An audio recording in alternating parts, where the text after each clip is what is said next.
Yalimadat, and welcome to a special episode of Four Chais, coming to you from Global Encounters in Dubai.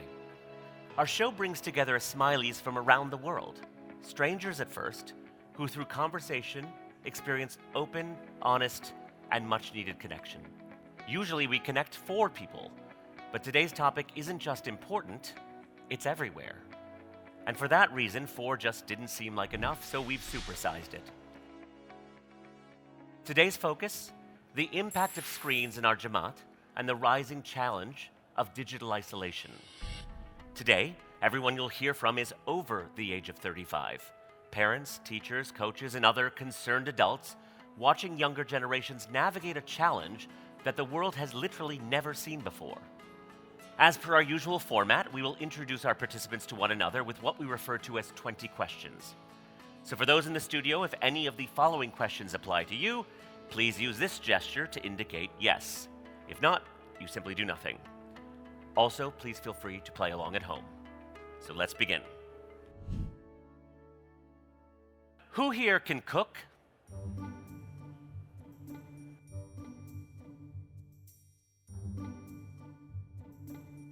Who here should never be allowed in a kitchen? Okay, great.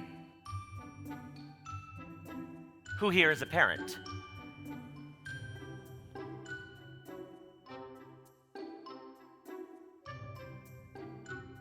Who still feels like a kid? Very immature audience, got it. Who's ever said, I'm just resting my eyes, and then woke up much, much later?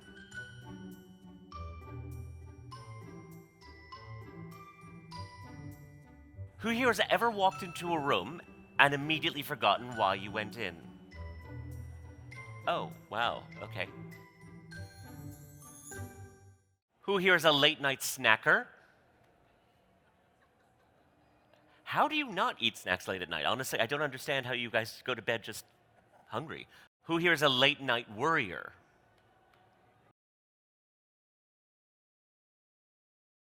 Who here talks to yourself in the car?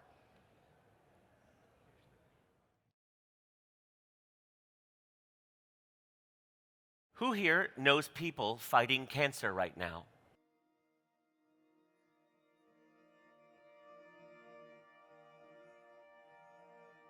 Who here thinks their life has become a giant to-do list?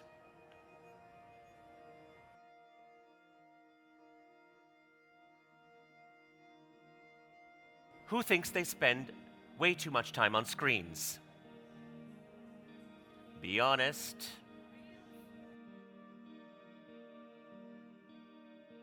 Who takes their phone to the bathroom? No judgment, no judgment.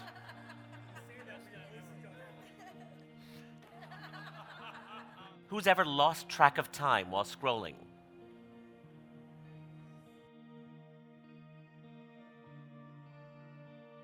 Who feels that screens have made society more divided?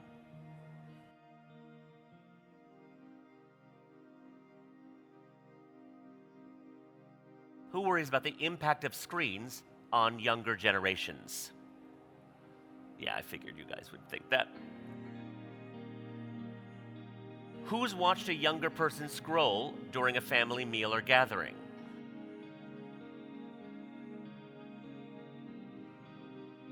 Who here themselves has been scrolling during a family meal or gathering?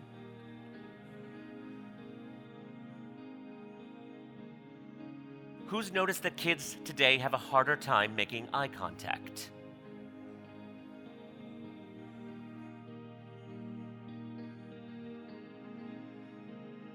Who feels like kids today are more connected to devices than each other?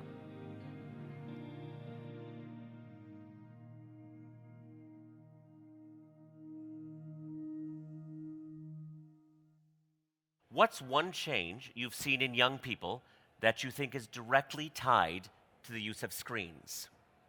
What's one change in young people that you think is directly a result of screens? Okay, we'll start with you in the back. Self-image. The irony is you're taking pictures to be in the moment, but then you have the plethora of filters So you're not really being authentic at all. So I feel that obsession, and I see this across all ages, but especially the younger generation. Probably more females than males, right? It's the younger girls that I feel like, or the adolescents, teens, all of it. And I feel that competition of trying to look perfect is an incessant journey, and there is no perfect. Who else agrees with that? Who else agrees with that sort of assessment? Okay.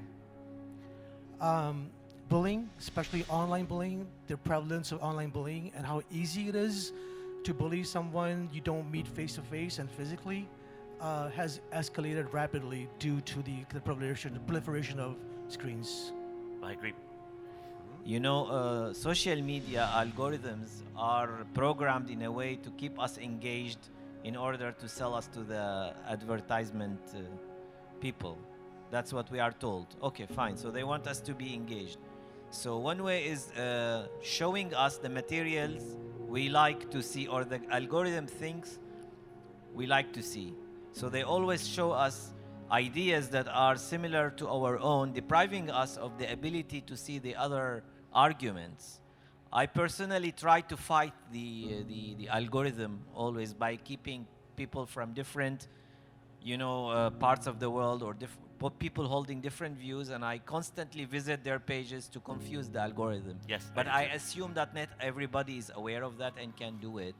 And this is for the young people. This is a problem because if they get stuck in the echo chamber, they will be deprived of other views in the world, which might cause schism or problems when they meet in the real world other people. I was going to come to her, and then I saw you. So go ahead, over here. I feel that we, the children, the younger generation, have lost patience because every time we are bored, we look at the screen, and that's why we run out of patience. We do not have patience, and again, it's not only about the younger generation, but the older ones. Like my father, he won't get off the phone. But even, I'm sorry, Dad, if you're going to watch this, but yeah, constantly on the phone. Even if we are sitting with people around and having meals. Okay, let me ask you, for those who have parents who are still around, who finds them constantly on their phones? Constantly. Okay, to you. Let's get you. Yeah. I think one thing we're missing is the role model, right? So she triggered that with the grandparent, right? If I role model to my child that I am dumb scrolling or I'm doing social media while she's next to me, when my daughter was still young and she was not using phone, then I am setting an example, bad example.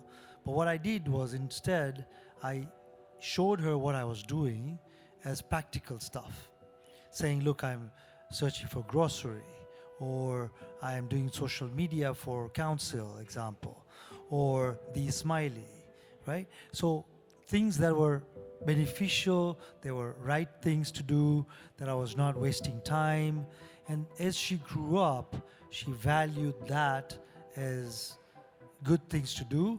And then she also understood that if she was just socially doing Instagram and TikTok and stuff like that, those were wasted time that she was on technology.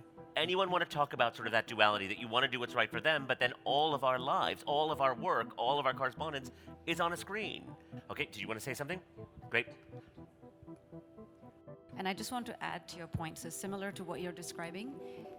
So I put actual screen time limits on anything that's related to social media, so Instagram, LinkedIn, it doesn't matter. So my reminder pops up and I show it to them. I said, this is what you can do to manage your time. Because the reality is that screens are the way that they operate, whether it's school or connecting with friends. But if we can show them how to make good choices as it relates to screens, and like anything else, right? That hopefully we can teach them those habits. So that's what's working for us right now. I have been into the field where, my screen is almost like my, you can say it's a limb of mine, because I'm on social media. Like I have a good following on Twitter, X that is, and my business comes from there. And then I see my kids, my daughter who is 26 now, she has been so matured enough not to use the phone. Like she has disconnected herself from Insta. She's only on LinkedIn. and she doesn't want to be on Facebook. I have disconnected myself from Facebook and other. I am not on Insta, but my whole business comes from Twitter. Like I get everything. Like I do trainings, obviously. So most of my trainings happen because of Twitter. So I wouldn't say a screen is bad, but then how do you control and what do you do with it is something that your kids learn from us only. Though I have been I'm also into stocks, so I need to see continuously so my kids say that you are always on the screen, but then that is my business. What's different when people are online, a big difference, is the ability to create meaningful empathy. So we've got into sound bites, we've got into a digital vocabulary, and therefore we've got into digital empathy. And digital empathy now has been reduced to symbols as opposed to meaningful understanding of the journey, the person you're speaking to.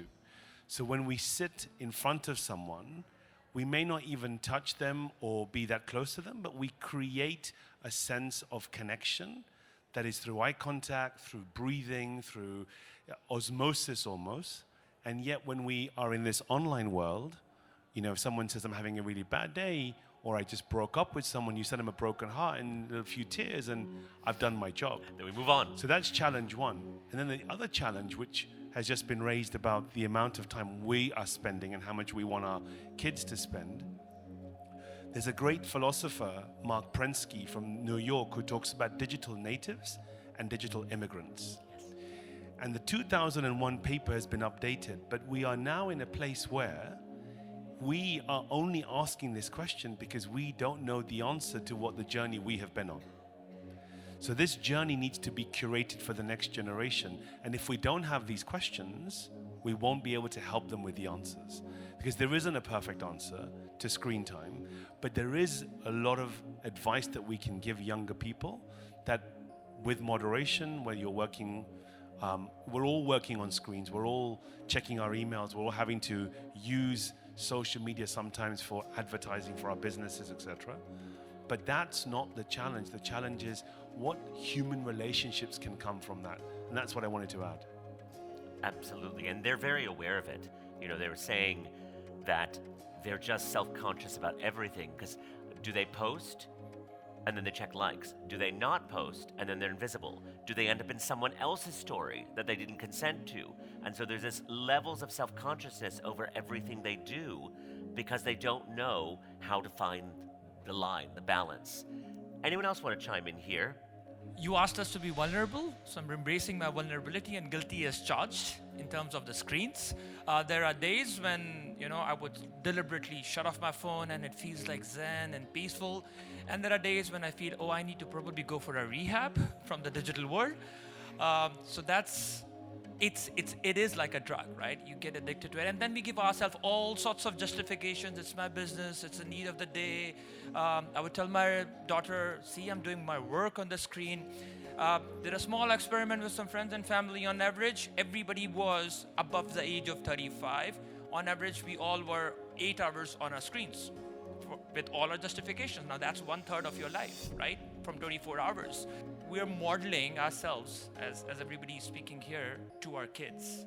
And we are all saying that, the kids need to do this, the kids need to do this. But the question is, what all of us need to do, the way we are migrating towards from being digital natives to probably AI natives, or how it's going to move forward. Someone mentioned about the grandfathers being on phone. I get a lot of WhatsApp messages from my father all the time. And I've told him, I said, this is important. Let's make a group and you put all your messages over there. But then there was a realization that there's also isolation and loneliness. They have nothing to do, and screen is only their best friend suddenly. That's how they feel connected to the world. So it's also our fault. So yeah, your question probably raises more questions about, we are all here sitting and judging our under 35s and under 18s and under 17s. But how to answer that, the way the screens are moving forward? Is it an addiction? Is it not? It's a necessity. We are spending 1/3 of our time on it.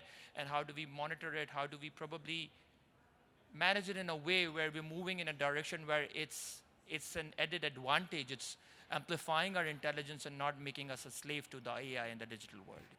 We've spoken about empathy, we've spoken about patience, we've spoken about the other effects as well. One more side effect, right, I really want to highlight is the whole concept of violence, okay? Especially with the games, right? The games and the movies that they watch.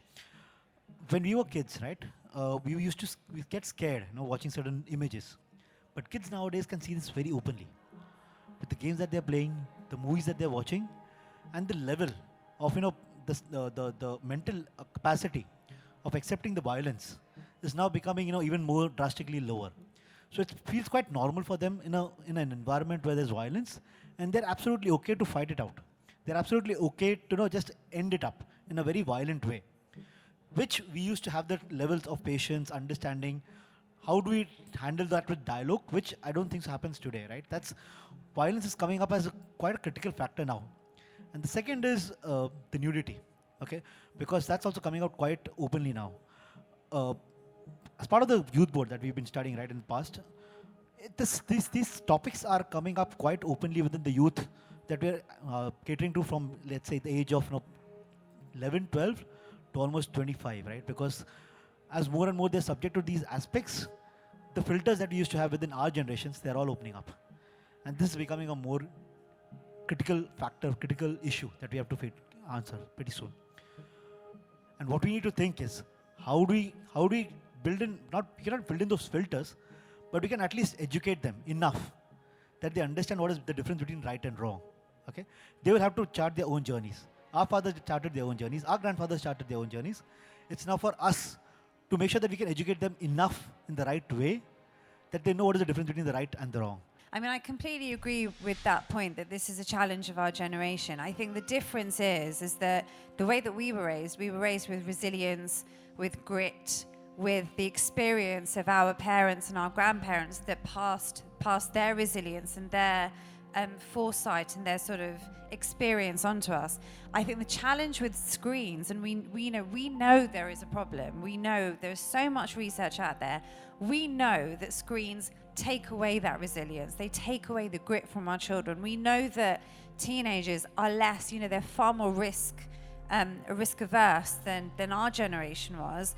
And that has been attributed to the screens. So the challenges they're going to have, the question I would have is, how can we equip our children and our youth with all of the qualities they're going to need to face those challenges, whilst they are largely facing a screen addiction and having their brains rewired because of these screens. And we know there's issues with failure to launch and failure to want to leave home, and that for me is a real kind of concern in terms of how we navigate that going forward. Who would agree that resilience, or the diminishment of resilience, is becoming more of an issue? Who would agree that that's something that you're seeing as well? It's really interesting. I have a kind of a different view about screens, because I have 3 kids and I have this issue, and we're constantly being like, please get off your phone, please get off, do your homework, all that stuff that parents do. But I just remember when I was growing up, we didn't have screens, right? But I watched a lot of television, and it was constantly the same. That's what we were told, because we were under the assumption that was bad at that time, right? So it was like, get off the TV, do your stuff. In a way, it ended up being what my career was, right? So I don't know, and everything is so focused on, this is the new technology, this is how they're learning. At the school, they're constantly on their computer. That's the way the messaging is coming.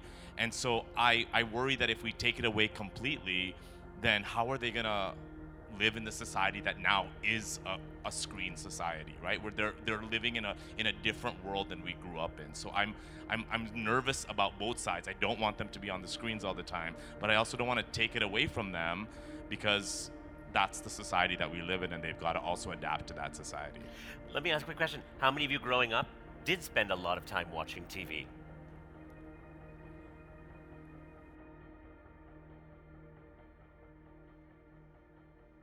I have a 6-year-old, and last month I was attending his graduation ceremony from kindergarten, because that's a thing now. And one segment talked about, what do you want to be when you grow up? And while you had the doctors and the pilots and the policemen, there was a good chunk that said, I want to be a YouTuber. There you go. And so I want to blame my parents that if they had let me play football enough, I could have been a footballer. And a lot of young men have that. I have that conflict of, if I'm taking away the screens from him, if I'm not letting him follow what his career is, and my son was one of them who loves to watch his YouTube, watching sports people. So on one end, you have this information overload about the issues with it, the concerns of screen time. But on the other end, it is what's given him a lot more information about the world out there. I'm not able to spend as much time as I would want to.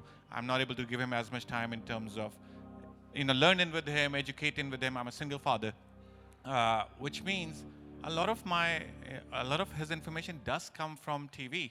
A lot of his information does come from online. Am I putting him at a disadvantage by taking it? And it's a conflict that I go through on a regular basis.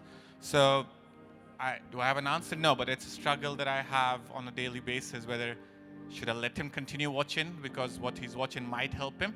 There are shows like Mr. Beast and all, while they're oddly, on some extent, they are real careers today, and they're very well money-making careers today. Am I actually not letting him follow his career path by letting him not watch it? And it's a struggle that I go through. I also want to bring up the concept of artificial intelligence. So, parents feel like now this is the buzzword, artificial intelligence. So, young parents, I'm talking about the young parents who are now in the corporate world. So because of this buzz with artificial intelligence, and parents who are in the corporate world feel that if I equip my child with digital technology, maybe they'll get a faster, to the end point to artificial intelligence. But sometimes we forget that in order to get to artificial intelligence, first we need to develop the brain. And what digital technology is doing is actually not making the child smarter, because a simple thing like a math question, a kindergarten child is given a calculator or a digital technology to calculate. So in that process, that child is not making an effort to utilize your brain. And if we have to compete against artificial intelligence, we need in those initial years, especially how Haziram says about the seed program, the small age children. He's been focusing that those 3 to 5 year age group has the maximum capacity to absorb information. But in those years, if we give the child technology, so we are not opening the child's brain. And in the process, if we need to actually compete with AI, we need to take technology away from the child so that they can be more, so that their brains get more developed. That's the way I feel it. I could be wrong, but the brains need to be developed more to compete with AI. Anyone, and I really hope you're okay disagreeing with each other.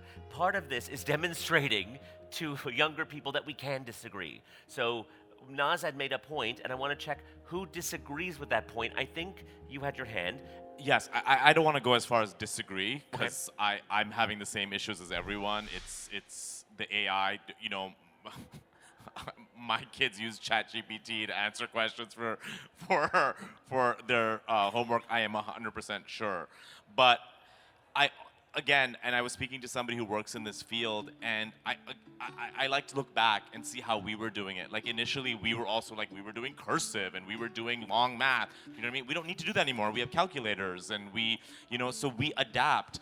The question always is, and there's not enough, because it's fairly new. We don't have data on this, right? So it could be that it's making us dumber. I'm not arguing, but it could also be that when we get this step, when we have this AI step, that maybe we can advance from that. Do you know what I mean? I don't know if I don't know if it's too early to see if we're going to get dumb from this, or we're going to have this capacity, because now we have this new way. Like calculators changed a lot of things. We could do things a lot faster than we did. And I hope, because my business is also affected with AI, and I hope that it's not going to be the end of my business. I hope that it's going to adapt my business so that we can do everything better. So I'm still a little bit positive about it. So I hope, it's not that I disagree, I hope that there is a positive future for AI. It's a tool, right? ChatGPT, whether Google, whatever it is, everything is a tool. A knife is a tool. I can use it to cook food. I can use it to murder somebody, but I don't really do that, unless I'm really angry. But it's like anything else. It's a tool. How do you use it? What do you use it for? In my role, I have to do lots and lots and lots of communications, right? Whether it's presentations, whether it's writing letters or memos or whatever the case might be.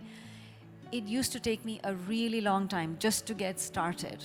Once I got started, I could edit it. And I found that using ChatGPT has cut my time down quite a bit. I rely on it just to get started by giving it some information, and then I can deliver something that's in my voice. But it has helped me to become more efficient, and we talk about this with children as well. Like, you can use it to do some level of research or to understand, but you must not use it to replicate the work that you need to do. You need to do the work and figure out how it can help you, but you cannot become dependent on it to where you stop thinking critically about it.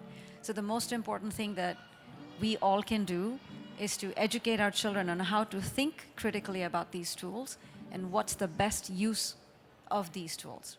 Not to label right or wrong, but I think what the definition of intelligence is changing in today's world, right? What we used to think as being intelligent when we were growing up, it's not the case anymore. The world rewards you for being able to use resources, right? What Rizwan was saying. So I don't think it's a matter of are we dumb, are we intelligent? We don't even know what dumb or intelligent means anymore, because we used to think somebody who was intelligent from a brain perspective was intelligent. Now somebody can solve a problem using their resources quickly, more resources, we label them as intelligent.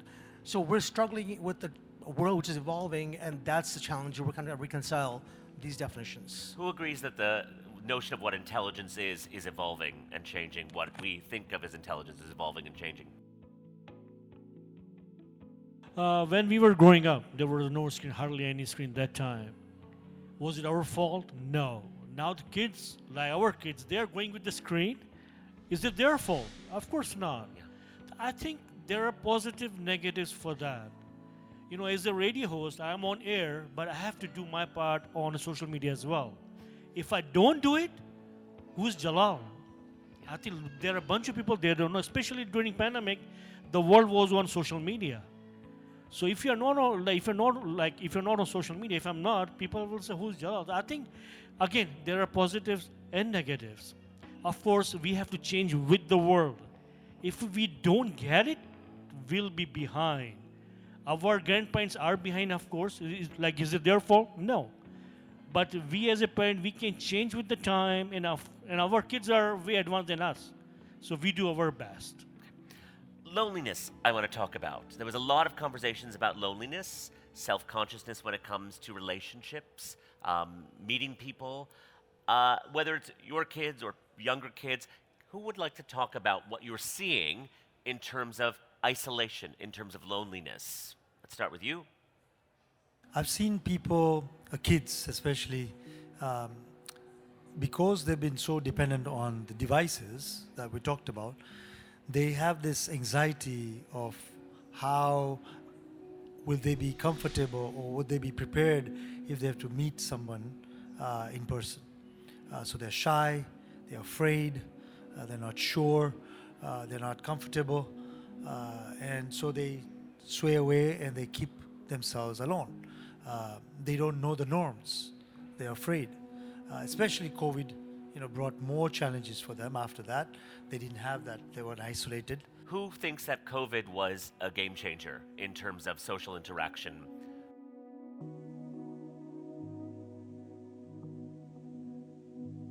I wanted to come over to you in the back row. The question about the pandemic is a huge one because we've gone from a health pandemic to a mental health pandemic. And I do a lot of online training for people in dispute resolution. And what I've noticed for people who are aged between 19 and 25, so the pandemic for them would have been in their mid-teens and their early teens, they will come on several days of training but not put the camera on. So they want to be connected, but not to be seen to be connected. And so we have degrees of challenges when it comes to how people will want to be perceived online, connect online. For some people, this is an amazing lifeline. There are all sorts of new diagnoses, more diagnosis of ADHD, of autism, etc. People, we're all neurodiverse. Some of us have more challenges and some of us have slightly less. But they manifest themselves either in a positive or a negative way on the online world. And again, what we're trying to say to people is, if this becomes your meaningful connection, so be it. But if the meaningful connection is a hybrid of, I am online and I need to meet people, then we need to start thinking about how do we give them the skills to also sit with someone. Got it? Come to you, and then I've got you. Okay, go ahead. I have an 11-year-old daughter. She's laying down over there. She fell asleep. She's tired. My wife and I think one of our biggest regrets is giving her an iPad a couple of years ago. And we have not given her an iPhone yet, and we're still holding off as long as we can. And now actually her school, the principal in the school has come out and given a kind of a speech to the parents saying, hold off on the phones because devices are bad for the kids and so forth and so on. But I think these kind of experiences, like when we meet people here at GE, when I introduce her to friends of mine, even putting her in an uncomfortable position where she has to socially interact with them is a form of development for her. So I think as parents, we need to put our children in uncomfortable positions, in social kind of settings where it helps them develop their skills. Because as we've all kind of talked about, because they get on the screens for so long, they forget how to socialize with each other. They forget how to say hello, have a conversation. Yes, isolation is there because of social media, and also the need of being accepted in the society is a thing, because we try to post pictures and we are so lonely because somebody is not complimenting us. We put the picture and we wait for people to like us, so we feel that I'm beautiful. And I think that comes from your home. When your father or your mother tells you that you are beautiful and you are enough to your child every single day, they don't need validation from other people. And I think that is a very important part, because I've grown up with that vulnerability in my life, and I've come with, and I needed a lot of therapy. Let me be vulnerable here, because we all need therapy here. And I accept it, and I've been in therapy, and I've realized that self-love needs to come, and then we don't need social media, not the screen. Here we are talking about social media. We don't need the validation from other people. How many of you post something and then circle back to check the likes?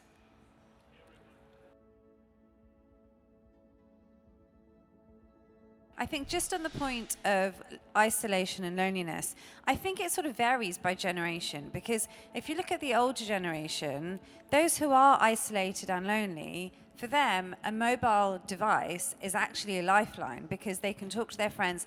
It's almost like when they would tell us the stories of being back home and you'd, sit in someone's house and have chai and just chat. Like, WhatsApp is the equivalent for them of forwarding messages about aliens in Asda, I don't know. And I think for the kids, I think actually, because we now know, I do think schools are taking action, whether it's, putting parents off devices. My son's school have banned mobile phones completely for next year. So I think schools are taking action. I think actually the generation that's probably facing it more is our generation, whereby because we have a massive to-do list, we think that by sitting on WhatsApp for an hour with a friend is connecting with them, whereas actually, maybe if we'd picked up the phone or arranged that coffee, we would have that connection. So it's, I think Maulana Shah Karim said, does greater connectivity equal greater connection? And I think we are that middle sandwich generation who are, and I think that's a problem of life. We're looking after young children, we're looking after elderly parents. So for us, sitting and liking something on Instagram or sending an email or sending a WhatsApp, that's our way of not being lonely, but we're missing out on face-to-face interaction. I would agree. Okay, to you in the back. It's said that as a society, we are more connected than ever. Yet, human connection arguably is at its lowest. Correct. Does that mean digital connection can't be meaningful? Of course not, right? Everything is a balance. We've talked about this. What I found interesting is, just like I'm holding this microphone, if we're each imagining that we're holding on to something, we're holding on very tightly, is my observation here, right? We're trying to just believe the points that, our own points of view. So I think that balance, which we talked about earlier and you raised, is really important, especially as we address this idea of social isolation and digital media and all of that with our children, with the youth, because when we come at it as, oh, it's a great thing or it's so not great and be careful, they stop listening, right? They shut down.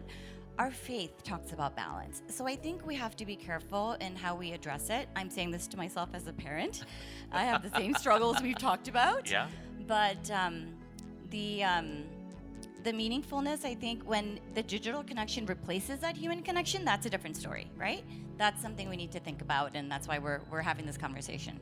Who feels like it's a strange thing trying to navigate something that we didn't grow up having experience with? Who feels out of their depth when they're talking about this as parents?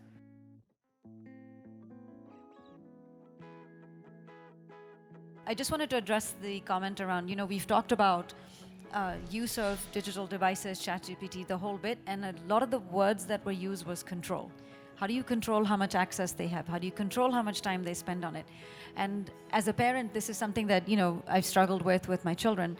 And I noticed that by talking to them about how do you use this as a tool, how healthy it is, how unhealthy it is, and what's the boundary there. Over time, at some point I said to myself, I have to let go. And the reason for that is because both kids are in high school. And I'm not going to be there when they're in college. So I basically said, you know what? I'm going to let it go. Let me see how things unfold in the summer, because they weren't going to be doing anything because we were planning to be here. And believe it or not, both kids this summer have been out. They've been out of the house. They've been to the beach. They've hung out with their friends. And I didn't have to say anything to them about don't stay on the screen all day, because they haven't been. So to Anita's point, I think that whole social connection that you can encourage and let the children develop on their own has been fantastic to watch this summer. I cannot tell you how great it's been to watch both kids be incredibly social and hang out with their friends and and even volunteer here at the retreat. It's been amazing. I haven't had any issues with telling them get off your iPad. This is the second of a 3-part series addressing the topic of digital isolation. And because we want to do more than just raise awareness, part 3 will sit down with experts of all kinds to explore some real, tangible solutions to help this growing worldwide issue. That is it. I would like to say thank you so much for your time. Thank you for your openness, your vulnerability, your perspectives. I think everyone is struggling with this to some degree and the other, and yet we all seem to be struggling to a degree on our own, and to get the diversity of people's opinions from literally all over the planet is what the intention was. So very, very much, thank you so, so much. The awareness and the thoughtfulness of this, I think, will make a lot of impact on younger people who are struggling with this. So thank you very, very much. Thank you for being a part of this, and thank you for being a part of this.